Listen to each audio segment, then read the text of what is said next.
అగ్రిగోల్డ్ బాధితుల కోసం ప్రత్యేక న్యాయస్థానాన్ని ఏర్పాటు చేసిన నేపథ్యంలో ప్రస్తుతం ఆ కమిటీకి సంబంధించి గత 12 సంవత్సరాలుగా పోరాటం చేస్తున్న ముప్పాల నాగేశ్వరరావు గారు మనతో ఉన్నారు. అసలుకి బాధితులకి ఎప్పుడు పూర్తి న్యాయం జరగబోతుంది అనే అంశాలు ఆయనతోనే మాట్లాడే ప్రయత్నం అయితే చేద్దాం.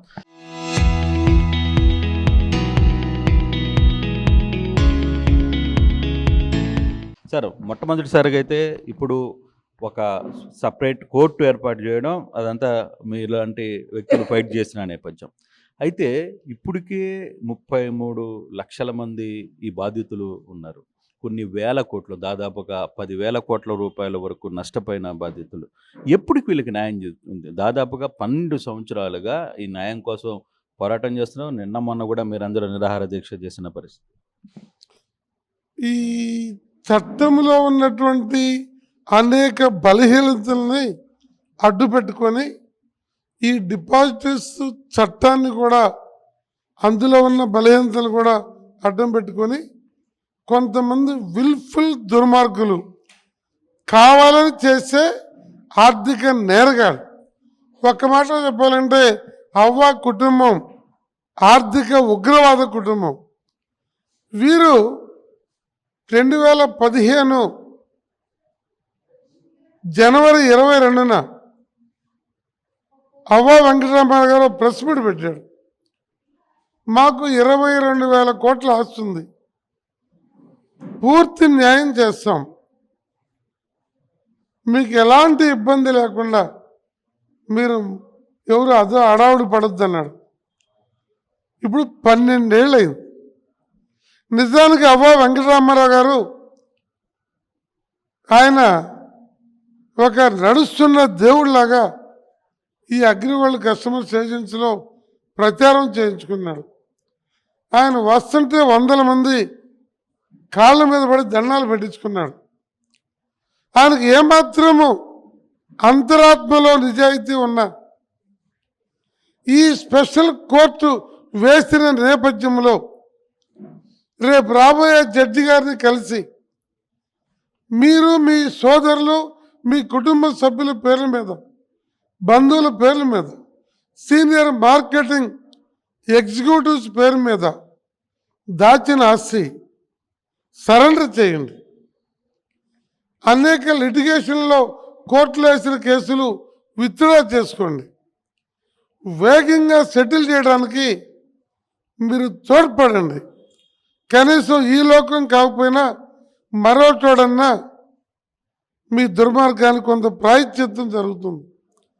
లేకపోతే మన రాష్ట్రంలో చనిపోయి పురుగు మందు తాగి చెట్లకి ఊరేసుకున్నటువంటి, సంసారాలు కూలిపోయినటువంటి దాదాపు 30,000 కుటుంబాలు సొంత ఇల్లు ఊరు వదిలి బతుకుతున్న పరిస్థితి నుండి, వాళ్ళ పిల్లల ఆక్రందల నుండి, శాపాల నుండి మీకు కొంతన్న ముక్తి కలుగుతుంది. సార్, ఇప్పటికే 600 మంది దాకా చనిపోయిన పరిస్థితి ఉంది. మీరు చెప్తున్నట్టుగా 30,000 కుటుంబాలు వీధిన పడ్డాయి. 12 సంవత్సరాలుగా పోరాటం చేసి అలసిపోయి ఈరోజు ఊర్లో వదిలి వెళ్ళిపోయిన నేపథ్యం. దాదాపుగా ఒక్క మన రాష్ట్రంలో, 2 తెలుగు రాష్ట్రాలు, ఇతర 5-6 రాష్ట్రాల్లో కూడా సేమ్ ఇదే పరిస్థితి. సో ఎందుకు ఎక్కడ న్యాయం జరగడంలో? ఎందుకంటే ప్రభుత్వాలు మారినప్పుడల్లా ఏదో ఒక కొత్త కథ చెప్తూనే ఉంది. గత ప్రభుత్వంలో 900 కోట్ల రూపాయలు నిధులు ఇచ్చారు వాళ్ళకి చెల్లించమని. తర్వాత కేసులు సిబిఐ రికార్డ్ చేస్తోంది. కానీ ఇప్పుడు వరకు కూడా ఎవ్వరికి శిక్ష పడలేదు. కనీసం వీళ్ళు ఉన్న బినామీలను ఎవరో గుర్తించలేకపోయారు. ఎందుకు, ఎక్కడ అలసత్వం జరుగుతుంది? దీంట్లో అసలు కుట్రదారులు ఎవరని మీరు అనుకుంటున్నారు?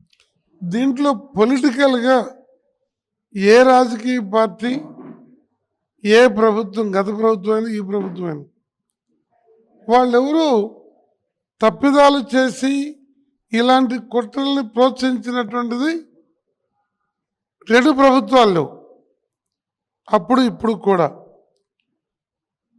ఈ అవ్వ సీతారామారావు తెలంగాణ హైకోర్టులో హైకోర్టు జడ్జెస్ భట్టు, రామసుబ్రహ్మణ్యం గారు వారం కేసు విచారించారు.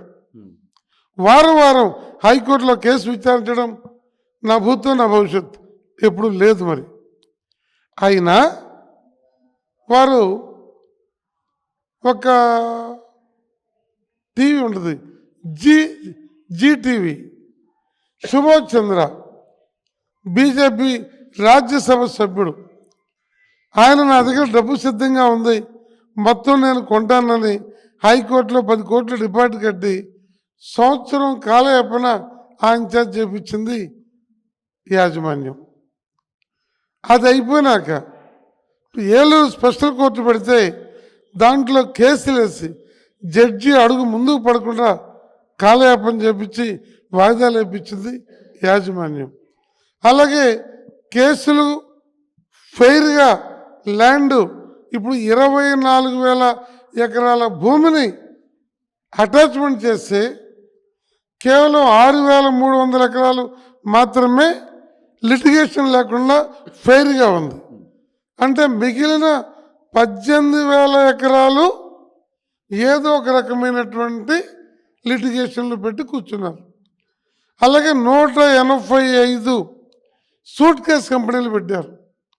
ఈ నిధులు ఎటుపోయి ఎటొచ్చినాయో కనిపెట్టడమే చాలా కష్టమైనటువంటి పరిస్థితి.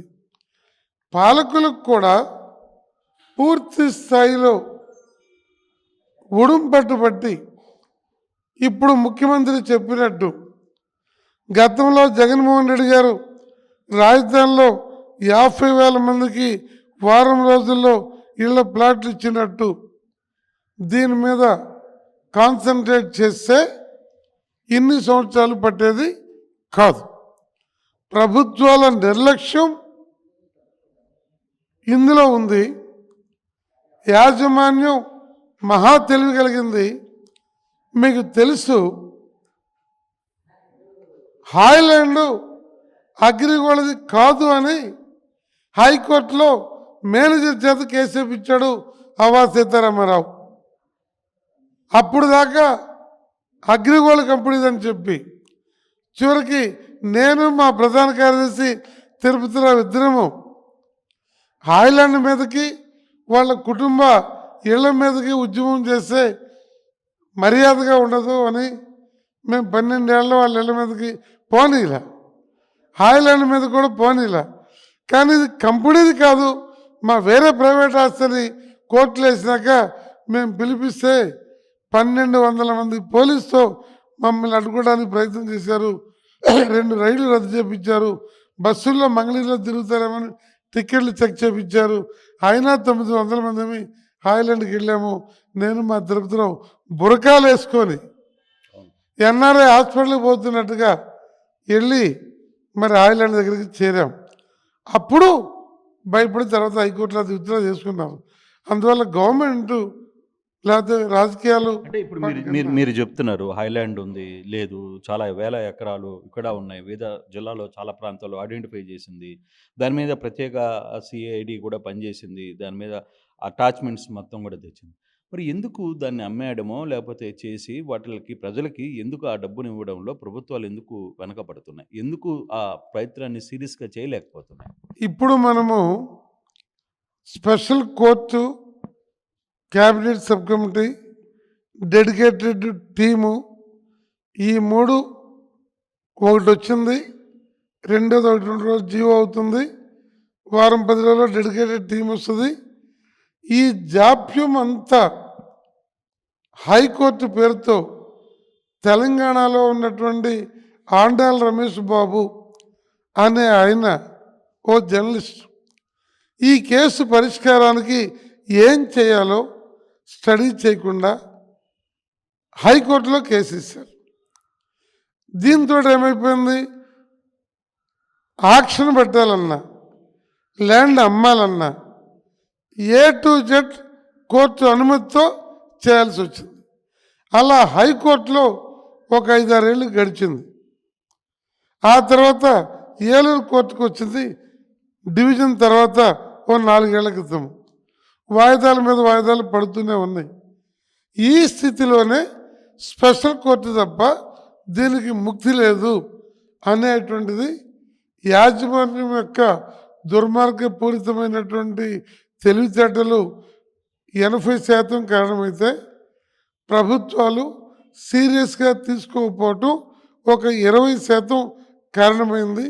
వాటన్నిటినీ అధిగమించి 12 సంవత్సరాలుగా ఒక్క ఇష్యూ మీద మా బాధితులు వాళ్ళేమి అంగన్వాడీలు కాదు, లేదు ఎంప్లాయీస్ కాదు, 10 పైసలు ఆ కమిషన్ కోసము ఆధారపడినటువంటి వాళ్ళు. అలాంటి వాళ్ళని ఇన్నేళ్ళు ఒక ఆర్గనైజేషన్గా నిలబెట్టి మా అసోసియేషన్ చేయటం అనేది అది ఒక చరిత్ర. కానీ అప్పుడున్న ఊపు, అప్పుడున్న వేగం కొంత వెంకటేశ్వరరావులో తగ్గింది. ఈ వ్యవహారం మీద సీరియస్‌గా మూకోలేకపోతున్నారు. కొంతకాలం 12 సంవత్సరాలు దాటిపోయింది. సో, 12 సంవత్సరాలు మీరు చేసిన పోరాటం ఎందుకో కొంత స్లో డౌన్ అయింది అని అనుకోవచ్చా? లేదండి, అందులో స్లో డౌన్ అవటం అనేది ప్రశ్నే లేదు. ఎందుకంటే ఇప్పుడు జగన్మోహన్ రెడ్డి గారి టైం ఉంది. ఆయన మా మీటింగ్కి వచ్చి నేను వారం రోజుల్లో 1183 కోట్లు ఇచ్చి 14 లక్షల మందికి డబ్బులు ఇస్తానని చెప్పారు. వారమే ప్రమాణ స్వీకారం చేసినాక. కోర్టు సంగతి ఇవి నేను చూస్తానన్నాడు. 6 నెలల్లో కంప్లీట్ చేస్తానన్నాడు. కానీ 9 మాసాలు ముందు టైం పట్టింది. మళ్ళా మేము ఉద్యమం చేయాల్సి వచ్చింది. కానీ ఒక ముఖ్యమంత్రి మా టెంట్కి వచ్చి చెప్పి చేసిన తర్వాత మేము వందల వేల మంది వచ్చి రోడ్డు మీద కూర్చుంటే టైం ఇవ్వాలి కదా. లీగాలిటీ, టెక్నికాలిటీ, ఇన్ని రకాల సూట్ కేస్ కంపెనీలు వీటి నుండి బయటికి తీయటం అనేది నాట్ ఏ జోక్. మీరు చెబుతున్నారు పెరల్స్ లేకపోతే ఇంకేదో సహారా ఎన్నేళ్ళు అయింది సార్? అసలు ఎక్కడన్నా ఇటువంటి ఉద్యమం జరిగిందా? ఇంతమంది ఉన్నారా? 12 ఏళ్ల తర్వాత ఒక యువకుడు ఒక అమ్మాయిని ప్రేమించి పెళ్లి చేసుకున్నాక హాస్పిటానికి యాక్సిడెంట్ అయ్యి ఇద్దరిలో ఒకళ్ళు పోతే సంవత్సరం ఏడుస్తారు, సంవత్సరాలు ఏడుస్తారు, ప్రథమ వర్ధంతి, రెండో వర్ధంతి చేస్తారు. 12 ఏళ్ళు దీన్ని నిలబెట్టి ఆ ప్రేమని పట్టుదలని చావకుండా చేశారు. జగన్ గారి గవర్నమెంట్లో 900 కోట్లు ఇచ్చారు కదా. 900 కోట్లు బాధితులకు అందాయా? అది ఆ లెక్క మీ దగ్గర ఉందా? అంటే మా దగ్గర లెక్క లేదు. కానీ ఇందులో అప్పుడున్నటువంటి సిఐడి అధికారులు ఒక 18-20 కోట్లు ఈ డిపాజిటర్స్ పేరుతో కొన్ని బ్యాంకుల్లో కస్టమర్ కస్టమర్ కస్టమర్ అనే పేరుతో తీసుకున్నట్టు 2-3 బ్యాంకులు ధృవీకరించినాయి. దానికి బాధ్యులు ఎవరు? ఆనాటి సిఐడి చీఫా, లేకపోతే కింది స్థాయి అధికారుల, లేకపోతే డిస్ట్రిబ్యూషన్ లెవెల్లో ఉన్నటువంటి సచివాలయాల, ఎక్కడ జరిగింది అనేటువంటిది ఇంకా గవర్నమెంట్ దాని మీద క్లారిటీ ఇవ్వలేదు. అది తప్ప మిగిలినవన్నీ కూడా డైరెక్ట్గా అకౌంట్లోనే పడ్డాయి. అందులో ఏమి అనుమానం. ఇప్పుడు ఏర్పడుతున్న ఈ కోర్టు ఏదైతే రేపు 11వ తారీఖు జీవో వచ్చింది, ఇది ఇప్పుడు అమల్లోకి రాబోతుంది. వస్తే ఎన్ని రోజుల్లో, ఎన్ని సంవత్సరాల్లో న్యాయం జరగబోతుంది? నేను దీన్ని సంవత్సరాలు పడుతుందని నేను అనుకోనండి. గవర్నమెంట్ 6 మాసాలని చెప్పింది. బట్ లిటిగేషన్లు యాజమాన్యం కనుక నేను ఇందాక వారికి అప్పీల్ చేశా, మీ పాప పరిష్కారం. యాజమాన్యం ఎందుకు వస్తుంది? ఇప్పుడు వచ్చే పని అయితే ఎప్పుడో రావాలి కదా. 12 సంవత్సరాలుగా వాళ్ళు 340 కేసులు వేశారు. ఆ పిల్లలకి దీని ఎఫెక్ట్ తగులుతుంది. అంటే మీరు పాపం వాళ్ళకి తగులుతుంది కాబట్టి ఆ భయంతో వాళ్ళు వచ్చి చేస్తారని అనుకుంటున్నాను సార్. వాళ్ళు ఎందుకంటే ఆయన చెప్తుంటాడు, మేము పవిత్ర బ్రాహ్మణులమే, మేము తప్పు చేయమని చెప్పి ఓపెన్గా మీడియాలోనే అవ్వ వెంకటరామారావు గారు చెప్పారు. మరి కేసులు ఎందుకు వేశారు? ఆ చెప్పినటువంటి వాళ్ళు అన్నదమ్ములందరూ ఒకే రకంగా ఉంటారు కదా సార్. అందుకని ఏమైనా ఇప్పటికైనా పశ్చాత్తాపం చెంది ఈ కోర్టు ముందు దాచిన ఆస్తులు, కాజేసిన ఆస్తులు, లేకపోతే తప్పుడు కేసులు అన్నీ విత్డ్రా చేసుకొని ఉన్నారనుకోండి, క్షమించేది మన దేశంలో ప్రజలకి క్షమా గుణం ఎక్కువగా సార్. అందుకని అడిగాము. 6 మాసాలు చెప్పారు. నేను పొడిగించకూడదు కదా సార్. నేను ఈ ముఖ్యమంత్రి గారు చెప్పినటువంటి దాన్ని, అంతకుముందు ముఖ్యమంత్రి గారు చెప్పిన దాన్ని జనరల్గా నేను సానుకూలంగా చూస్తాను. ఆ సానుకూలమైనటువంటి 1 నెల అటో ఇటో చేస్తారనేటువంటి విశ్వాసంతో ఉన్నాము. అలా చేయకపోతే మా అసోసియేషను, మా సహచర రాష్ట్ర నాయకత్వం, ఉద్యమం దీనికి ఎవరు పర్మిషన్ అవసరం లేదు కదా. మీ సపోర్ట్ ఉంటే చాలు. ఖచ్చితంగా మేము దానికి అలర్ట్గా ఉంటాము. అవసరమైతే అలాంటి పరిస్థితి కూడా సిద్ధమవుతాం. ఇప్పుడు రేపు జరగబోయే ఈ కేసులో అంటే ఈ ప్రత్యేక కోర్టులో ఎన్ని కేసులు పరిష్కారం అవుతాయి? ఇప్పుడు దాకా రిజిస్ట్రేషన్ కేసులు కొన్ని వేల కేసులు రిజిస్ట్రేషన్. ఇవన్నీ కూడా ఈ కోర్టులోనే జరుగుతాయా? లేకపోతే దాంట్లో కూడా ఏమన్నా మార్పులు అంటే చేర్పులు అన్ని వేల కేసులు ఏమి లేవు సార్. 8 రాష్ట్రాల్లో ఉన్న కేసులన్నీ కూడా ఏలూరు కోర్టుకు వచ్చేసినాయి ఇప్పుడు. ఏలూరు కోర్టులో ఉన్నటువంటి సుమారుకు 400 లోపు ఉంటాయి. అవన్నీ చాలా ఇండివిజువల్ కేసెస్. ఏది నా ప్లాట్ లేదు, అది లేదు, ఇదని. వీటిలో అత్యధిక భాగం యాజమాన్యం ఏపించినాయి. ఆ ఏపించిన కేసులన్నీ స్పెషల్ కోర్టు నేను కూర్చుని చెప్పేది బాధ్యతల గురించి. బాధితులు చాలా మంది కూడా కోర్టులో బాధితులు ఒక 10,40,000 మందికి డబ్బులు పడ్డాయి. అందులో ఒక్కడికే 3, 4, 5 డిపాజిట్లు ఉన్నాయి అనుకోండి. గతంలో ఒక డిపాజిట్గా ఇచ్చారు. ఆ మిగిలిన డిపాజిట్లన్నీ కూడా ఇవ్వాలి. అది పెద్ద కష్టమైన పని కాదు. గవర్నమెంట్ దగ్గర కూడా ఆస్తులు అమ్మిన డబ్బే ఒక 60 కోట్లు 50 కోట్లు ఉంది కోర్టు దగ్గర. అందువల్ల స్పెషల్ కోర్టు పడి టీం పడి ఈ వేగం చేస్తే 6 నెలల్లో డిసెంబర్ నాటికి సమస్య పరిష్కారం అవడానికి పూర్తి అవకాశం ఉంది. అది నేను నమ్ముతున్నాను. కాకపోతే ఎలాగో మీ మా ఉద్యమం మాది ఎప్పుడు కూడా ఉంటుంది అనేటువంటిది, మరో ఉద్యమం అవసరం రాదని నేను పూర్తి స్థాయిలో నమ్ముతున్నాను సార్. Thank you. ఇది వెంకటేశ్వర గారు చాలా క్లియర్గా చెప్తున్నారు. డిసెంబర్ లోపల ఈ ప్రత్యేక కోర్టు ఏర్పడింది కాబట్టి బాధితులందరికీ న్యాయం జరుగుతుందని ఆశాభావం వ్యక్తం చేస్తున్నాం. ఒకవేళ కాని పక్షంలో ఎలాగో తమ ఉద్యమం స్ఫూర్తి ఏదైతే ఉందో దాంట్లోనే ప్రజల దగ్గరికి వెళ్ళే ప్రయత్నం అయితే చేస్తాం. ప్రభుత్వం మీద కూడా ఒత్తిడి తీసుకుని వస్తామని చెప్పి చెప్తున్న పరిస్థితి. Photo studio.